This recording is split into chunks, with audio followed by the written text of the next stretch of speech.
বন্দর উপজেলা কৃষক সদস্যদের আহত সদস্য সচিব জুয়েল পটনদের বিশেষ আসার জন্য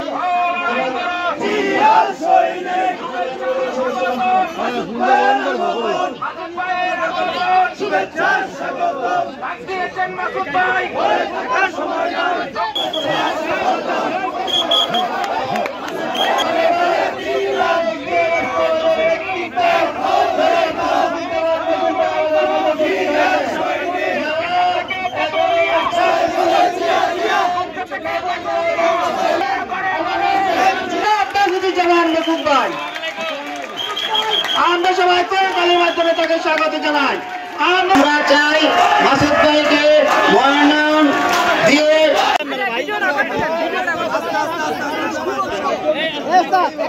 ভাই খালি বাচ্চাদের দেন, ভাই বাচ্চাদের দেন। নারায়ণগঞ্জ মহানগর বিএনপি আপনারা যারা সামনে গণ্যমান্য ব্যক্তি করব আমি বলতে চাই আমাদের এখানে অনেকেই মনোনয়ন প্রত্যাশী, আমাদের সেই নাগরিক অধিকার আছে।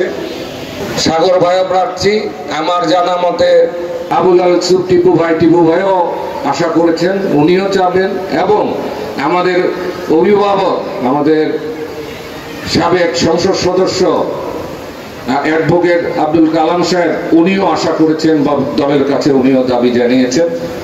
আমিও এরকম হয়তো দাবি জানিয়েছি বা জানাচ্ছি। আপনাদের মাঝে সাংবাদিক ভাইদের মাধ্যমে আমি বলতে চাই যে কেউ নমিনেশন নিয়ে আসেন, কোনো সমস্যা নাই। মার্কা কিন্তু ধানের শীষ। মার্কা কি? আমরা কোথায় থাকবো? আমরা সবাই এই ধানের শীষের পিছনেই থাকবো। কাদা ছোড়াছড়ির আমি কিছু দেখি না। দল যাকে যোগ্য মনে করবেন আশা করি আমরা তার পিছনেই থাকবো এবং ধানের শীষকে জয়যুক্ত করব ইনশাআল্লাহ। কি করব? ইনশাআল্লাহ। আমরা বাংলাদেশ বিকাশ গ্যাস ট্রান্সমিশনের যে অফিস আছে তাদের সাথে আমরা কথা বলবো কিভাবে এই গ্যাসের ডেভেলপমেন্টটা করা যায়, সেই ব্যাপারে আমরা কাজ করব ইনশাআল্লাহ। আপনারা আমাদের জন্য দোয়া করবেন। আমাদের নবীগঞ্জ দুধারাঘাটেরও আমাদের স্বপ্ন আছে। সাবেক প্রধানমন্ত্রী দেশনেত্রী বেগম খালেদা জিয়া উদ্বোধন করে গেছেন, কিন্তু পরবর্তীতে যদি আমাদের সামনে মহান রব্বুল আলামিন আমাদেরকে সেই সুযোগ করে দেন, জাতীয়তাবাদী দল যদি ক্ষমতায় আসে আমরা সেটাও বাস্তবায়ন করার আমরা সবাই মিলে চেষ্টা করবো। নারায়ণগঞ্জবাসী আমরা সব সময় মানুষের জন্য রাজনীতি করতে চাই।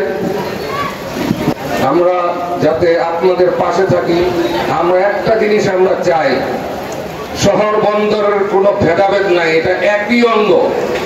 কেউ যদি মনে করে যে না মাঝখানে নদী দিয়ে এটাকে দ্বিধাখণ্ডিত করা হয়েছে, না, ওটা রহমতের বহমান শীতলতা। আমরা একে অপরের ভাই বোন, আমরা একসাথে একযোগে কাজ করবো ইনশাআল্লাহ।